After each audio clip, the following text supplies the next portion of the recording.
नमस्कार good morning everyone मु आर्या आज गुरुत्वपूर्ण खबर गुड़िक आपण मानक जनइबी न्यूज गुड़िक भल लगे निश्चित भाव गोटे लाइक करी चैनल को सब्सक्राइब करदे। तो चलतु आज गुरुत्वपूर्ण खबर गुड़िक नजर पकाइबा। तेबे आज 5 दिन पर्यंत 26 जिले में प्रबल रति प्रबल सेचिम वर्षा।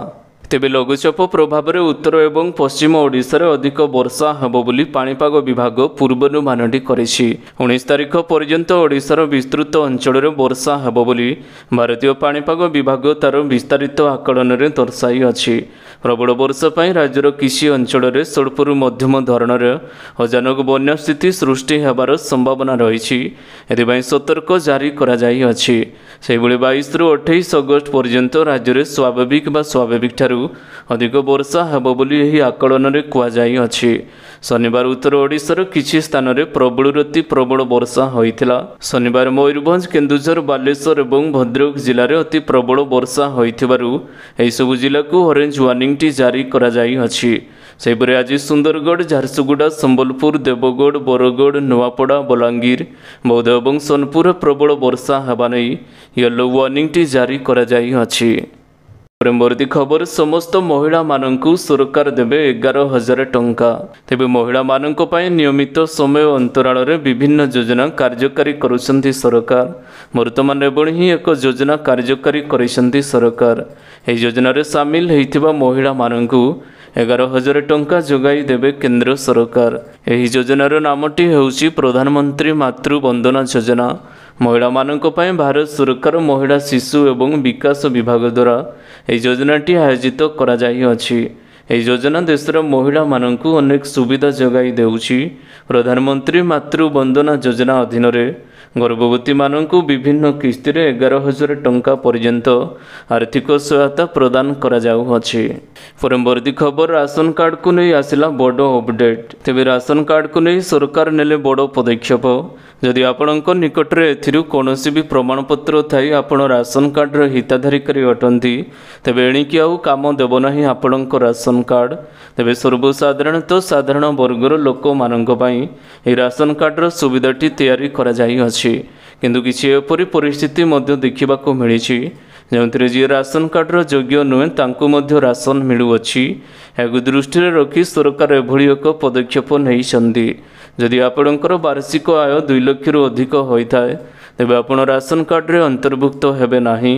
जदि आपणकर नाम रे एक प्लॉट फ्लैट किंबा 100 वर्ग मीटर रु अधिक जमी रहिछि ताले भी आपण ही सुविधार लाभटी आउ पाई परिबे नाही। अर्थात आपण जदि राशन उपभोग करूछन्ती आपणकर राशन कार्ड टी काटी दिया छिबो। परवर्ती खबर राशन कार्ड हिताधिकारी मानंकु पुणी मिलिबो गहम। तेबे राशन कार्ड हिताधिकारी मानंकु पुणी मिलिबो गहम। एणिकी चाउल सह गहम मध्य मिलिबो।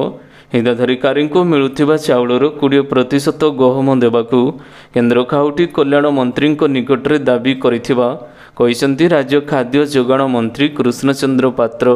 मंत्री कहिसंती बीजेडी सरकार गहम को बंद करी चाउल जोगाउथिले।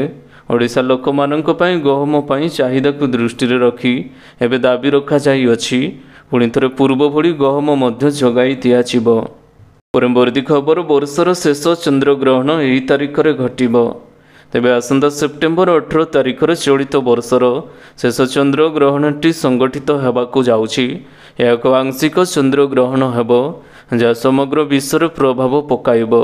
पूर्वर चलित वर्षर प्रथम चंद्रग्रहणटी गत मार्च 25 तारिख रे होइथिबा बेले यह भारत रे दृश्यमान होई नथिला। किंतु जानि रखंतु केउ राशि पई रहिबो शुभ एवं अशुभ एवं केउ स्थान रे हेबो दृश्यमान। वैदिक ज्योतिष शास्त्र अनुसार यही चंद्रग्रहणटी समस्त 12टी राशि उपरे शुभ एवं अशुभ प्रभाव पकाइबो। एही दिन मेष मिथुन कर्कट कन्या बिछा कुंभ एवं मीन राशि लोक मानक पई सतर्कता अवलंबन करिवार आवश्यकता रहिछि। सेबळे चंद्रग्रहणटी वृष सिंह धनु एवं मकर राशिर लोक मानक पई शुभ फलप्रद हेबो। एही चंद्रग्रहणटी यूरोप आफ्रिका उत्तर दक्षिण अमेरिका प्रशांत महासागर आटलांटिक महासागर एवं भारत महासागर केतेक स्थान रे मध्य दृश्यमान हेबो। एही शेष चंद्रग्रहण मध्य भारत रे दृश्यमान हेबो नाही। परवर्ती खबर धानर एमएसपी 31 टंका देवाकू नियागला निष्पत्ति। तेबे आसिला मोहन सरकार घोषणा करिथिबा समृद्ध कृषक नीतिर एसपी ମୋହନ ସରକାର କ୍ଷମତାକୁ ଆସିବା ପରେ ନିର୍ବାଚନୀ ପ୍ରତିଶ୍ରୁତି ମୁତାବକ ଚାଷୀଙ୍କୁ ଧାନର MSP 3100 ଟଙ୍କା ଦେବାକୁ ପ୍ରଥମ କ୍ୟାବିନେଟ୍ ବୈଠକରେ ମୋହର ମାରିଥିଲେ। 800 ଟଙ୍କାର ବୋନସ୍ ଦେବାକୁ ବଜେଟରେ 5000 କୋଟି ଟଙ୍କାର ବ୍ୟୟବରାଦ ମଧ୍ୟ କରିଥିଲେ।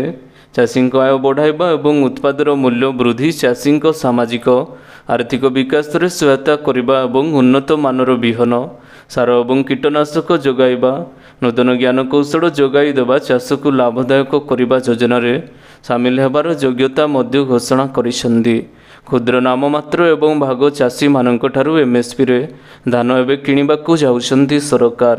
ଏସବୁରେ ସରକାର ପ୍ରଦାନ କରିବାକୁ ଥିବା 800 ଟଙ୍କାର ବୋନସ୍ ସମ୍ପର୍କିତ ଏକ ଉଦାହରଣ ମଧ୍ୟ ଦେଇଛନ୍ତି।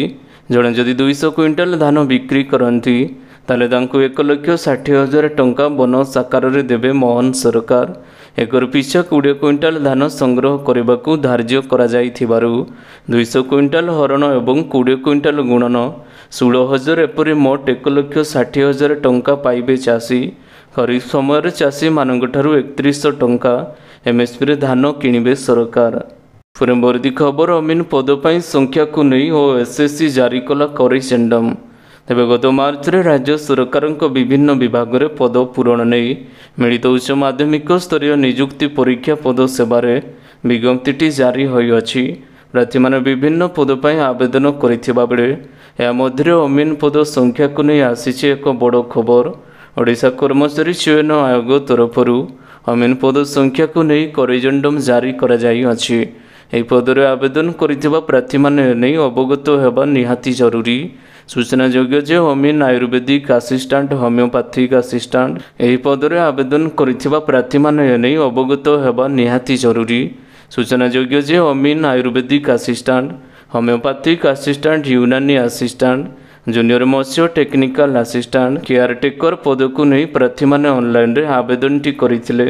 ରାଜ୍ୟ ସରକାରଙ୍କ 6ଟି ବିଭାଗରେ ଏହି ସମସ୍ତ ପଦ ପୂରଣ କରାଯିବ।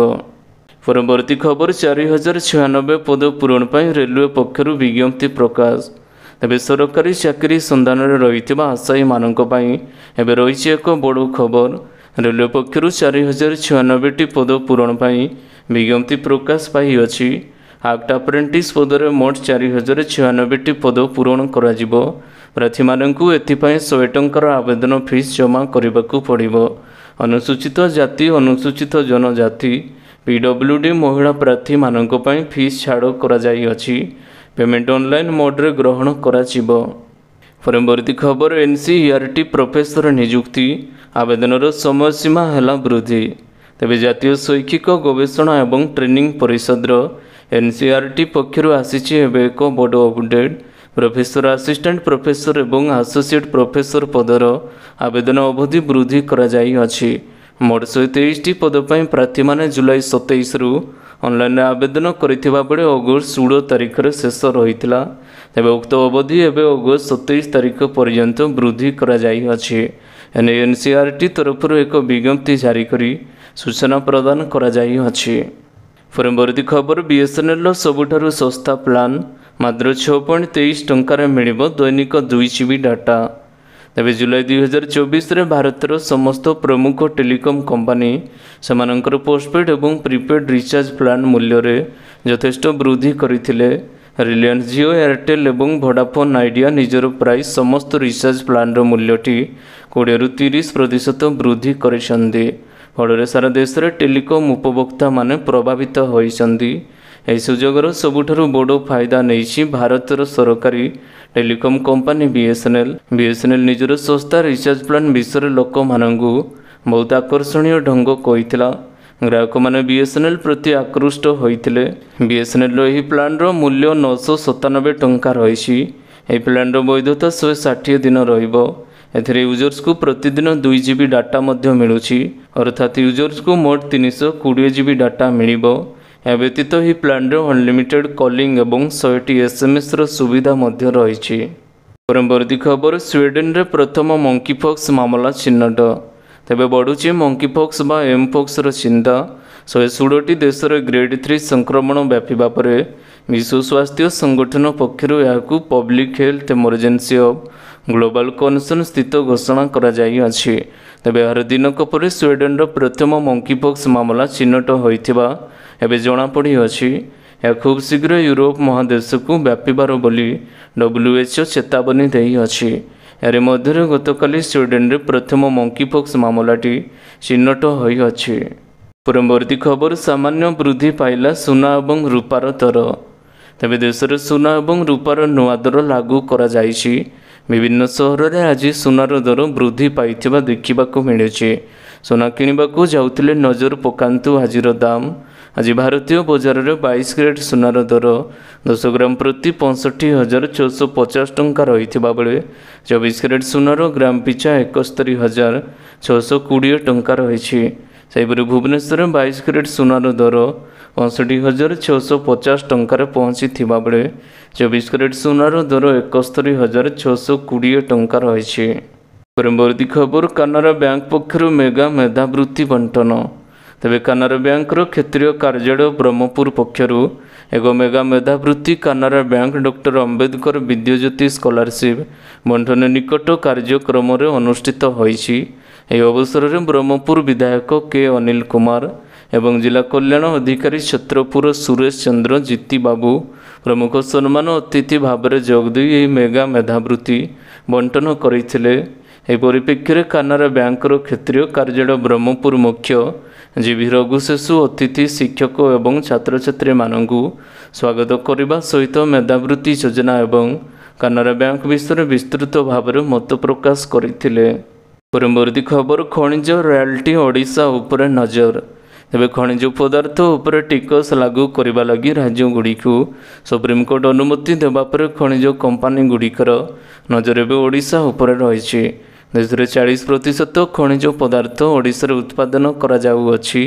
ତେଣୁ ଏହି ରାଜ୍ୟ ଯେଉଁ ନୂଆ ଟିକସ ଲଗାଇବ କିମ୍ବା ପଦକ୍ଷେପ ଗ୍ରହଣ କରିବ ତାହା ସିଧାସଳଖ ଭାବରେ ଖଣି କମ୍ପାନୀଗୁଡ଼ିକୁ ପ୍ରଭାବିତ ମଧ୍ୟ କରିବ। ପରବର୍ତ୍ତୀ ଖବର ପୁଞ୍ଜି ବଜାରରେ ଉତ୍ସାହ ନିବେଶକ ଯୋଡ଼ିଲେ 7 ଲକ୍ଷ କୋଟି। ତେବେ ଆମେରିକାରେ ମଜବୁତ ଅର୍ଥନୈତିକ ଡାଟା ବିଶ୍ୱର ବୃହତ ଅର୍ଥନୀତିରେ ମାନ୍ଦା ଅବସ୍ଥା ଆଶଙ୍କାକୁ ସାମାନ୍ୟ କମାଇଅଛି। ଏହାର ପ୍ରଭାବରେ ଆଜି ଭାରତର ଇକ୍ୱିଟି ବଜାରରେ ଦେଖିବାକୁ ମିଳିଛି। ନିବେଶକମାନଙ୍କ ମଧ୍ୟରେ ଉତ୍ସାହ ବଢ଼ିବା ସହିତ 1300 ପଏଣ୍ଟରୁ ଅଧିକ ବୃଦ୍ଧି ପାଇଛି ବମ୍ବେ ଷ୍ଟକ୍ ଏକ୍ସଚେଞ୍ଜ ବା ସେନ୍ସେକ୍ସ। ଅନ୍ୟପକ୍ଷରେ national stock exchange Nifty 24,500 point ଉପରେ ବନ୍ଦ ହୋଇଛି। ପରବର୍ତ୍ତୀ ଖବର ଡିସେମ୍ବର ମାସରେ ହେବ ମିଶନ ଗଗନଯାନର ପ୍ରଥମ ଫ୍ଲାଇଟ୍ ଟେଷ୍ଟ। ଏବେ ପ୍ରଥମ ମାନବ ମହାକାଶ ମିଶନ ଗଗନଯାନ ସମ୍ପର୍କରେ ଇସ୍ରୋର ବଡ଼ ସୂଚନା ରହିଛି। ଚଳିତ ବର୍ଷ ଡିସେମ୍ବର ଶେଷ ସୁଦ୍ଧା ମିଶନର ପ୍ରଥମ ଫ୍ଲାଇଟ୍ ଟେଷ୍ଟଟି ହେବ ବୋଲି କହିଛି ଇସ୍ରୋର ମୁଖ୍ୟ। ଏଥିପାଇଁ ଭାରତୀୟ ମହାକାଶ ଗବେଷଣା ସଂସ୍ଥା ଇସ୍ରୋ ଜାରି ରଖିଛି ପ୍ରସ୍ତୁତି। ତେବେ ଇସ୍ରୋର ମୁଖ୍ୟ ଏସ୍ ସୋମନାଥ କହିବା ଅନୁସାରେ ମିଶନର କ୍ରୁ ମଡ୍ୟୁଲାର ଯନ୍ତ୍ରାଂଶ ଇଣ୍ଟିଗ୍ରେସନ୍ କାମ କରୁଥିବା ଥିରୁଅନନ୍ତପୁରମର ସ୍ଥିତ ବିକ୍ରମ ସରୋଭାଇ ମହାକାଶ କେନ୍ଦ୍ରରେ ଏବେ ଜାରି ରହିଛି। ସେହିପରି ଏହାକୁ ଉତ୍କ୍ଷେପଣ କରିବାକୁ ଥିବା ରକେଟ୍ର କାମ ଆନ୍ଧ୍ରପ୍ରଦେଶର ସତୀଶ ଧାୱନ ସ୍ପେସ୍ ସେଣ୍ଟରରେ ଜାରି ରହିଛି। ପରବର୍ତ୍ତୀ ଖବର ହିମାଚଳରେ ପୁଣି ବାଦଲ ଫଟା ବର୍ଷା। ତେବେ ପୁଣି ଦାଉ ସାଜିଲା ପ୍ରକୃତି। ହିମାଚଳ ପ୍ରଦେଶରେ ପୁଣି ଥରେ ପ୍ରକୃତିର ତାଣ୍ଡବ ରଚିଛି। ହିମାଚଳ ପ୍ରଦେଶର ରାମପୁରରେ ହୋଇଛି ବାଦଲ ଫଟା ବର୍ଷା। ଗତକାଲି ସିମଲାର ରାମପୁରଠାରେ ବାଦଲ ଫାଟିବା ଯୋଗୁଁ ତକଲେଜ ଗାଁରେ ଅନେକ ଅଞ୍ଚଳରେ ବନ୍ୟା ପରିସ୍ଥିତି ଦେଖାଦେଇଛି। ଏଥିସହିତ ସେହି ଅଞ୍ଚଳରେ ପ୍ରାୟ 30 ମିଟର ରାସ୍ତା କ୍ଷତିଗ୍ରସ୍ତ ହେବା ଯୋଗୁଁ ସ୍ଥାନୀୟ ପ୍ରଶାସନ କ୍ଷତିଗ୍ରସ୍ତ ଅଞ୍ଚଳକୁ ପହଞ୍ଚି ପାରିନଥିଲେ।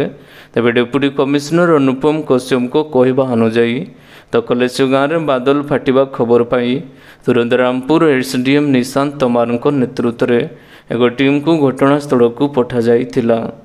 ପରବର୍ତ୍ତୀ ଖବର ପୃଥକ ହେବ କନିଷ୍ଠ ଡିଗ୍ରୀ କଲେଜ। ତେବେ ରାଜ୍ୟର ସମସ୍ତ ମହାବିଦ୍ୟାଳୟ ଯୁକ୍ତ 2 ଏବଂ ଯୁକ୍ତ 3 ଅଲଗା ହେବ। ମାଲକାନଗିରିରେ ଆୟୋଜିତ ଜିଲ୍ଲାସ୍ତରୀୟ ସ୍ୱାଧୀନତା ଦିବସ ଅବସରରେ ଏହି ଘୋଷଣା କରିଛନ୍ତି ଉଚ୍ଚଶିକ୍ଷା ମନ୍ତ୍ରୀ ସୂର୍ଯ୍ୟବଂଶୀ ସୁରଜ। ବିଜେଡି ସରକାର ଅମଳରେ ଯୁକ୍ତ 2 ଏବଂ ଡିଗ୍ରୀ ମହାବିଦ୍ୟାଳୟ ପୃଥକ ହେବା ନେଇ ଯୋଜନା ଆରମ୍ଭ ହୋଇଥିଲା। ହେଲେ ଏହା ହାତଗଣତି ଅଳ୍ପ କିଛି କଲେଜରେ କାର୍ଯ୍ୟକାରୀ ହୋଇଥିଲା। ଏପରିକି ଚଳିତ ବିଧାନସଭା ଅଧିବେଶନରେ ଏହି ଯୋଜନା ଉପରେ ପ୍ରଶ୍ନ ମଧ୍ୟ ଉଠିଥିଲା। ସେତେବେଳେ ବିଦ୍ୟାଳୟ ଏବଂ ଗଣଶିକ୍ଷା ମନ୍ତ୍ରୀ ନିତ୍ୟାନନ୍ଦ ଗଣ୍ଡ କହିଥିଲେ ବର୍ତ୍ତମାନ ସୁଦ୍ଧା ରାଜ୍ୟରେ ମୋଟ 17ଟି ଉଚ୍ଚ ମାଧ୍ୟମିକ ବିଦ୍ୟାଳୟ ଯୁକ୍ତ 2 କ୍ୟାମ୍ପସକୁ ଯୁକ୍ତ 3 ଡିଗ୍ରୀ କଲେଜରୁ ପୃଥକ କରାଯାଇଅଛି। परवर्ती खबर आज प्रबल अति प्रबल बर्षिम वर्षा तेज आज राज्य में प्रबल अति प्रबल वर्षा हेब एथिपाई मयूरभंज केन्दुझर बालेश्वर और भद्रक रे 4टी जिला को येलो वार्निंग जारी करा जाई अछि। ए सहित अन्य स्थान में मध्यम धरणर वर्षा हेब बोली एवं पूर्वानुमानटी करा जाई अछि। सेहिपरि आज मध्य किसी जिले में बिजुली घड़घड़ी सहित प्रबल अति प्रबल वर्षा हेबार संभावना रही। तेज राज्य में किसी दिन हेब प्रबल वर्षा पाई तलिया अंचल जलमग्न हो जाई अछि। फल रास्ता एवं ड्रेन बुड़ीजिब एथिपाई समस्त जिलार जिलापाल मानकु अलर्ट रहिबाकु निर्देश देइछन्ति एसआरसी। तेबे आशा करुछि आजिर गुरुत्वपूर्ण खबर गुड़िक आपण मानकु निश्चित भाव में भल लगिथिबो। जदि भल लगी वीडियो को गोटे लाइक करंतु एवं चैनल को सब्सक्राइब करबा पई बिल्कुल भी भूलंतु नाही। आपणको भल पाइबा स्वरूप वीडियो को शेयर करदेवे। पुणी देखा हब लेटेस्ट अपडेट रे सेतेबेल पर्यंत विदाय नौछि। Vande Mataram. Take care. Bye bye.